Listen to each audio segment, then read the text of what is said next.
Hi everyone, my name is Hina, and you're watching my story here on this channel. Before I begin, please subscribe, like this video, and comment below where you're watching from. I love reading your stories too. Now let me take you back to the night that changed everything. The night I got married, and the same night I got divorced. You know how every girl dreams of her wedding day. The laughter, the lights, the promises whispered under the stars? That night was supposed to be mine. I still remember the scent of roses filling the air, the shimmer of fairy lights bouncing off the white walls, and the way everyone kept saying, "You two are made for each other." Adil held my hand through the ceremony, smiling like the perfect groom. His fingers were warm, steady, comforting. I thought I was the luckiest woman alive. When we walked into our new home that night, I could almost hear my heart humming with joy. Everything looked perfect. Candles lit, petals scattered, a soft song playing in the background. But sometimes, perfection hides poison. He sat across from me, eyes calm but strange. The warmth I'd seen hours ago was gone, replaced by something cold and sharp. When he spoke, his words sliced through the silence. "I married you to watch you break." My smile froze. I thought he was joking. But then, he reached into his coat and placed a brown envelope on my lap. Inside were divorce papers, signed, stamped, and ready. My wedding night had just turned into my worst nightmare. Before I can tell you how my marriage ended before it even began, I need to take you back, years before that wedding night, to when everything between Adil and I actually started. Adil was my childhood friend.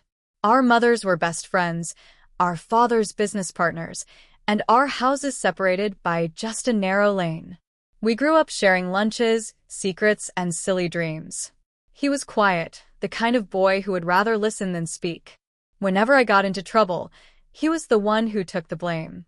When I cried, he brought me candy from the corner shop. Everyone used to joke that one day we'd get married. I'd laugh and roll my eyes, and he'd just smile. That soft, patient smile of his. As we grew older, things changed. I became more social, outgoing, always surrounded by people, laughter, attention. Adil stayed reserved, preferring books and quiet evenings. We stayed close, but something subtle began to shift. I didn't realize it back then, but he had started feeling something deeper for me. I was too naive to see it. When we reached college, I met Hamza. He was charming, funny, and bold, the complete opposite of Adil. I fell for him fast, recklessly. We'd meet after class, talk for hours, make plans that had no future. It was young love, loud, passionate, blind. One day, Adil saw us together. I still remember that moment so clearly. I was laughing, holding Hamza's hand. I looked up and saw Adil standing across the courtyard. His expression was unreadable, no anger, no sadness, just silence. Then he turned and walked away. That was the last time he spoke to me for years. After that, I noticed the distance. The boy who used to wait outside my house every morning stopped coming.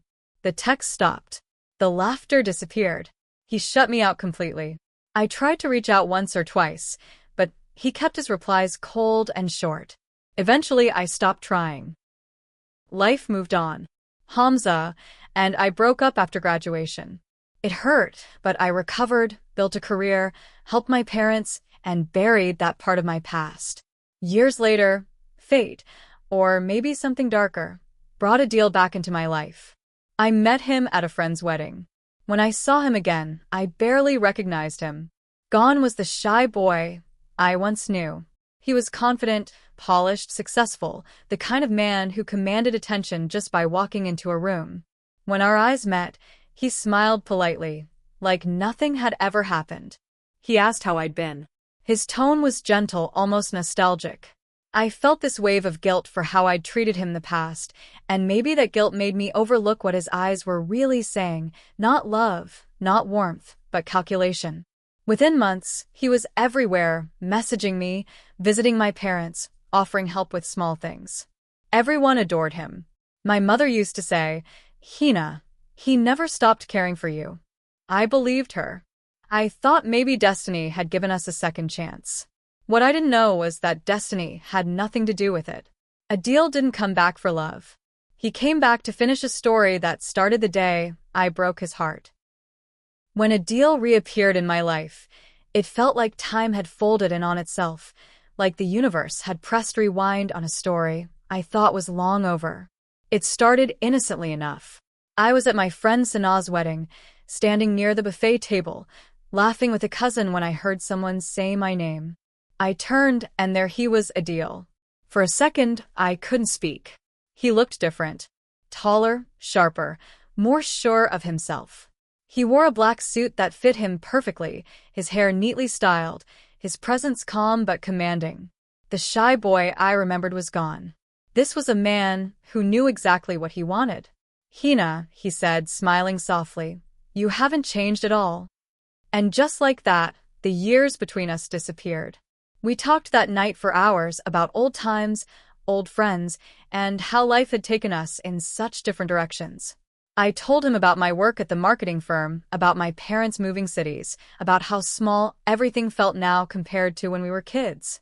He listened the same way he always used to, quietly, attentively, as if every word mattered. There was something comforting about it. Familiar. Safe. A few days later, he messaged me on social media. Just a simple, "It was nice seeing you again." That one message turned into 2, then 3, and soon we were talking almost every day. He had this way of making every conversation feel natural, unforced.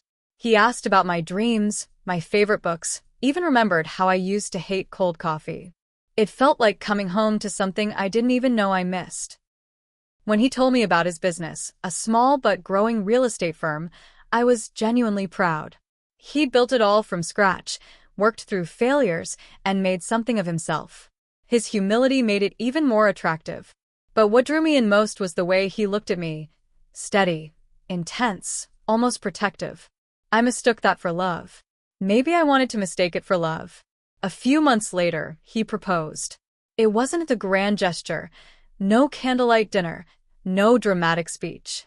We were just sitting in a cafe, sharing dessert, when he said, "I think we've both been through enough.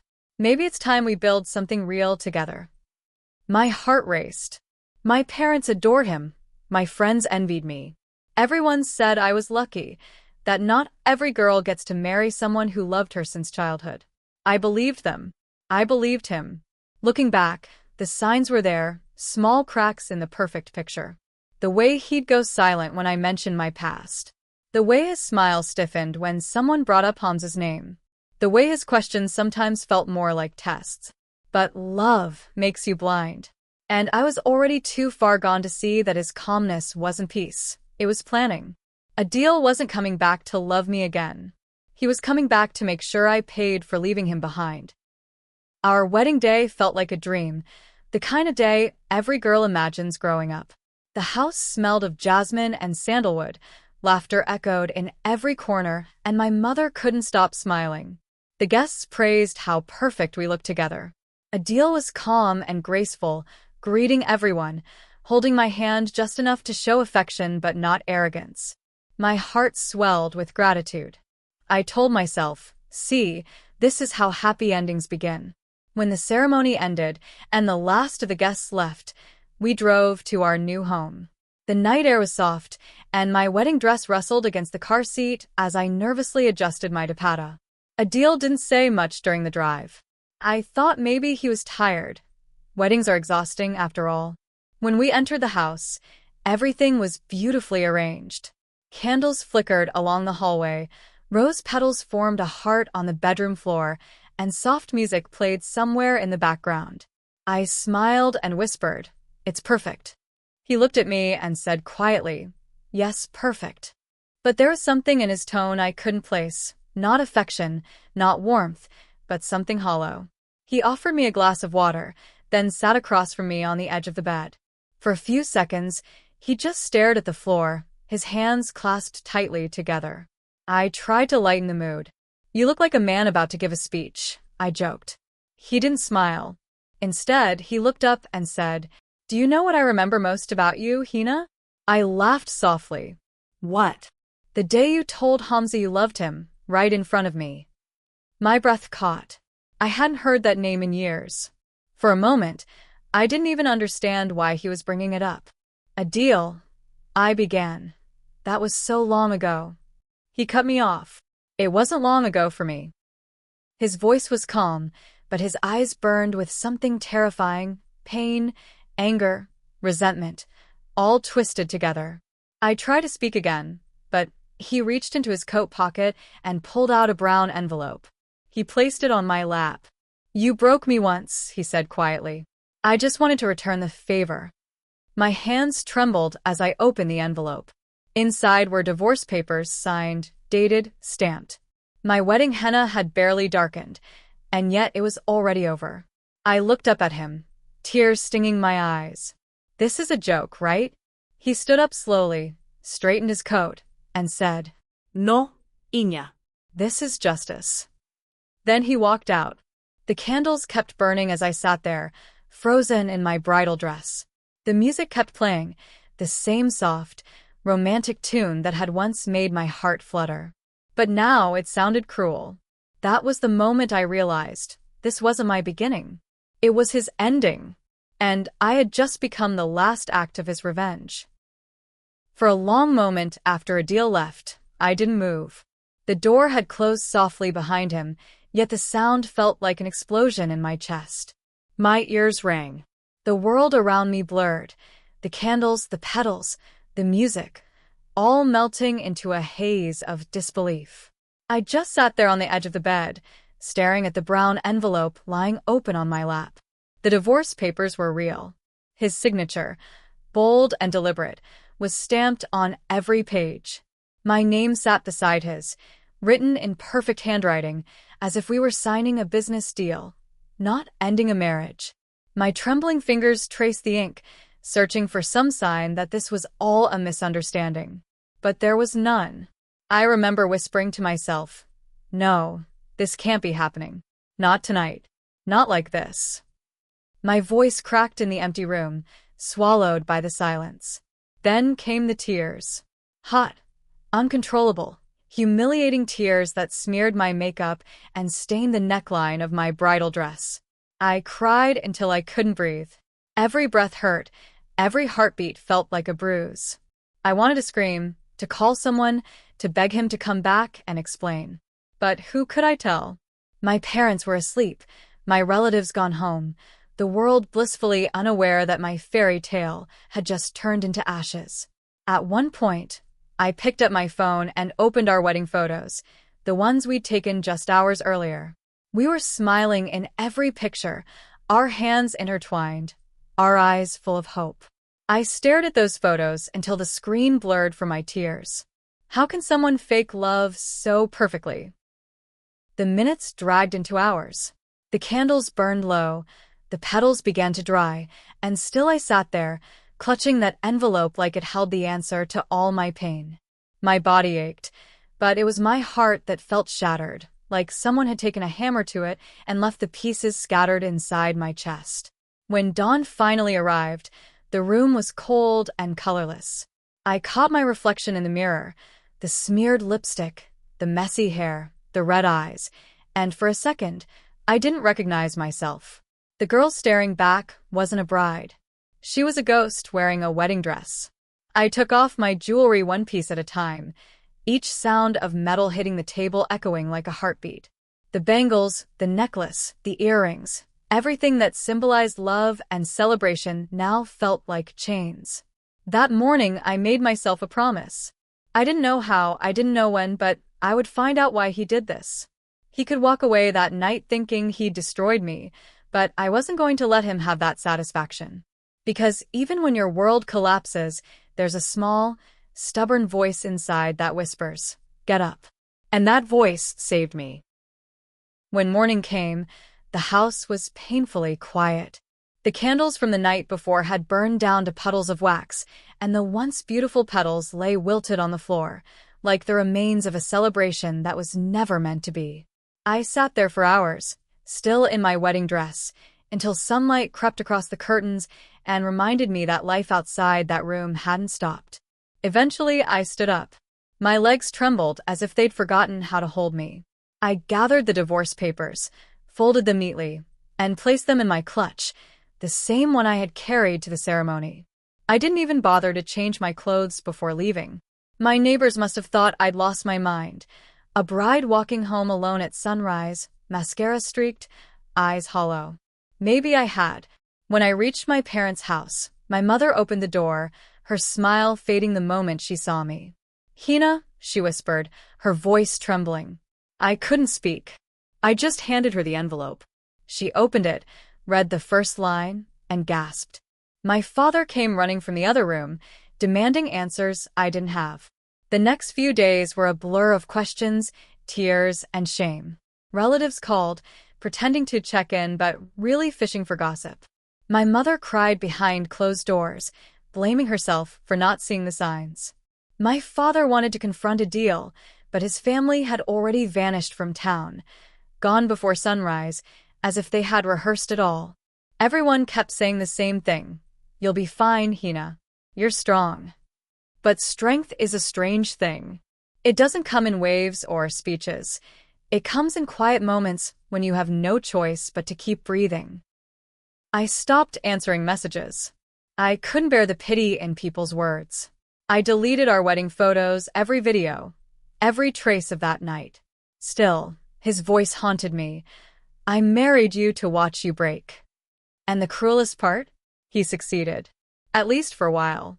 I spent my days staring at the ceiling, wondering how someone who once claimed to love me could plan something so cruel, so deliberate. Nights were worse. Sleep refused to come, and every time I closed my eyes, I saw his calm face as he handed me those papers. Weeks passed like that, slow, empty, endless. But one afternoon, while sorting through the leftover wedding gifts, I found something that changed everything. It was the laptop Adil had given me a few months before our wedding, sleek, silver, and untouched since that night.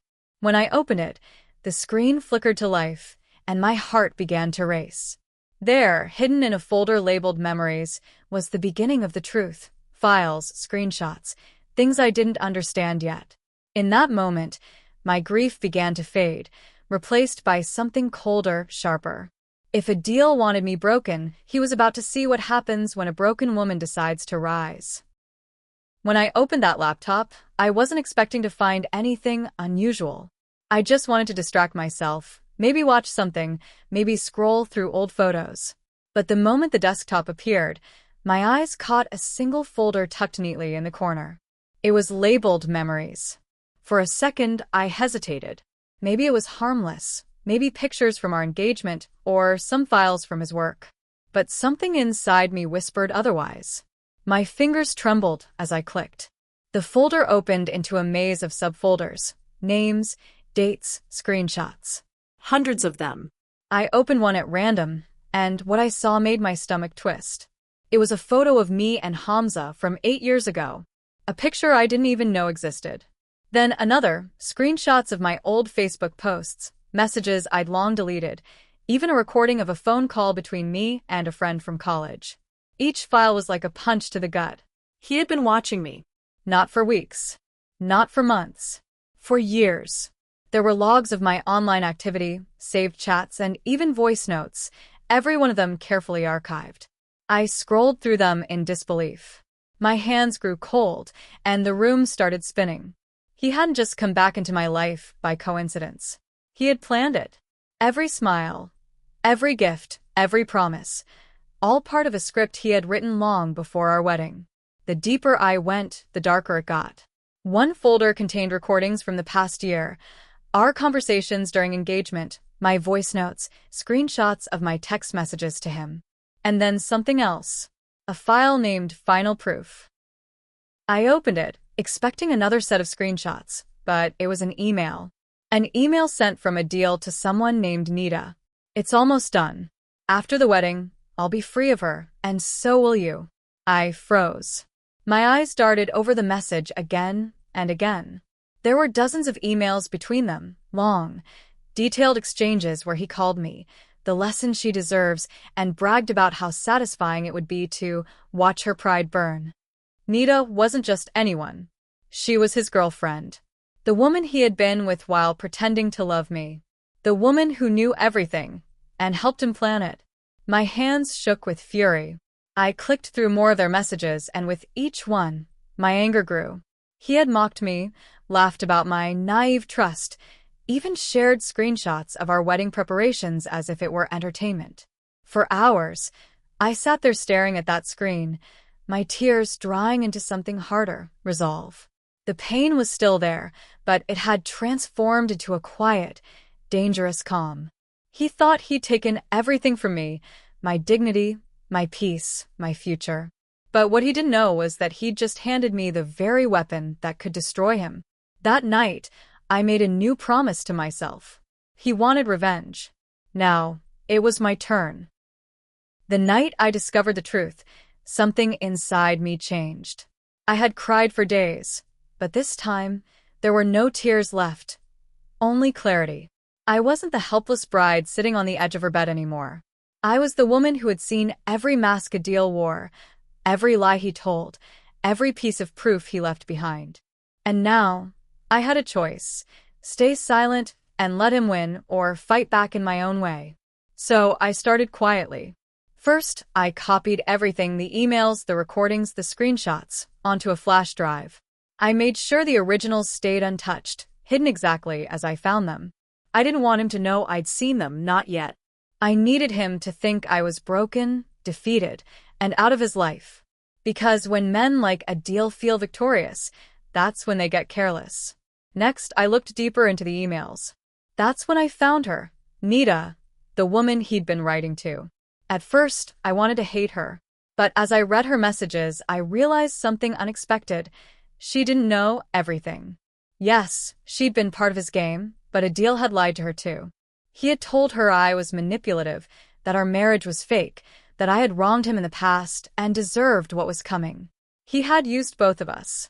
I found her social media profile easily. Her face was all over his photos, though he'd kept her hidden from everyone during our engagement. She looked happy, in love, just like I had once looked. I hesitated for a whole day before messaging her. I didn't know what to say. Finally, I sent a short message. You don't know me, but you deserve to see the truth about Adil. I attached one email, the one where he said, after the wedding, I'll be free of her, and so will you. She didn't reply that night. But the next morning, I woke up to a dozen missed calls from an unknown number. It was her. Her voice shook as she said, "Please, can we meet?" When we met in a cafe the next day, she looked pale and broken, like someone who'd just had her world ripped apart. I showed her the rest, the screenshots, the files, everything. She cried the entire time. That's when she told me something I didn't expect. Adil had promised to marry her right after my divorce. He had already told her we'd separated because I had betrayed him. That was the moment our pain turned into partnership. We decided to act, not out of rage, but out of justice. Together, we collected every piece of proof, every conversation, every signature. Then we went to a lawyer. What we learned shocked even him. Adil's actions, filing the marriage and divorce on the same day, could be legally challenged as fraud. Within weeks, we filed a case. His business partners found out. His reputation began to crack. And as rumors spread, the man who once stood above everyone now stood alone. I didn't need to scream or ruin him publicly. The truth was loud enough. He wanted to see me broken. Instead, he watched his own empire collapse piece by piece. That was my revenge. Silent. Strategic. Complete. When everything finally settled, the legal case, the gossip, the endless calls from people pretending to be concerned, I found myself standing in front of a mirror one morning, staring at a woman I barely recognized. There were faint shadows under my eyes, a small scar on my heart that no one could see, and yet, I looked stronger. Not because the pain was gone, but because I had survived it. In the weeks that followed, I realized something powerful. Revenge doesn't heal you. Understanding does. What Adil did to me wasn't just betrayal. It was a mirror reflecting how fragile trust can be when you give it to the wrong person. For so long, I thought love meant loyalty, sacrifice, forgiveness. But now I knew love without respect is just control, wearing a pretty face. When I saw him again, Months later, it wasn't in court or through lawyers. It was by accident at a shopping mall of all places. He looked different too, thinner, tired, the light gone from his eyes. For a second, our gazes met. He froze, maybe expecting anger or hatred. But I just smiled politely, like you would at a stranger. And that's exactly what he had become to me, a stranger who once played the role of my husband. That moment was my real victory. Not the case, not the rumors that destroyed his reputation, but the peace I felt knowing that he no longer had power over me. He could never hurt me again because I had stopped giving him space inside my heart. I went home that day and deleted the last of his files, the recordings, the screenshots, even the documents that had started it all. Keeping them meant holding on to the past, and I didn't want to live there anymore. Instead, I started something new. I began sharing my story anonymously online, not to shame him, but to help other women who'd been through the same kind of betrayal. The messages I received were overwhelming, women from everywhere saying, "You just told my story." That's when I realized pain can destroy you, or it can transform you into someone unstoppable. I learned that healing isn't about forgetting, it's about remembering without fear. It's being able to tell your story without your voice shaking. It's walking past the ruins of your past and still choosing to smile. Adil once said, "He married me to watch me break." What he didn't realize was that sometimes when you break a woman, she rebuilds herself stronger, sharper, impossible to destroy again. And that's my final lesson. Forgiveness isn't weakness. It's freedom. Because when you forgive, not for them, but for yourself, they lose the last piece of power they had left. So yes, he taught me pain, betrayal, and heartbreak. But I taught myself strength, silence, and peace. And in the end, that was the greatest revenge of all. If you've made it this far into my story, thank you, truly. I never thought I'd have the courage to share this chapter of my life, but maybe that's what pain does. It breaks you open in ways you never expected, and sometimes, through that crack, light finds its way in. When my husband handed me those divorce papers on our wedding night, I thought my life had ended. I remember sitting on the floor in my heavy bridal dress, makeup smudged, heart bleeding, wondering how someone could be so cruel, how love could turn into punishment. But today, as I sit here telling you this, I can say with certainty, that night wasn't my ending. It was the beginning of who I was meant to become. In those dark days, I learned what silence can teach you. I learned that healing doesn't come with apologies or closure or justice served neatly. It comes in small moments, when you can finally sleep without replaying every lie, when a song that once made you cry now just makes you smile softly. Healing is not loud. It's quiet, patient, and deeply personal.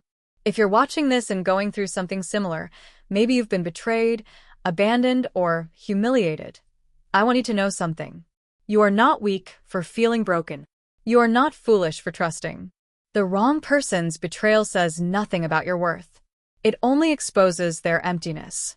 I once thought revenge was the only way to take back my power. But now I know true power is peace. It's waking up every morning without hate in your heart. It's being able to look back at the person who hurt you and say, "Thank you for showing me who I never want to be." If I could go back in time, I wouldn't change what happened. Because without that betrayal, I would never have learned how strong I truly am. I wouldn't have found my voice. I wouldn't be here, sharing my story with all of you, hoping that maybe, somewhere out there, another woman will listen and choose herself before it's too late. So, to every woman who has ever been betrayed, remember this: you are not defined by what they did to you. You are defined by how you rise after.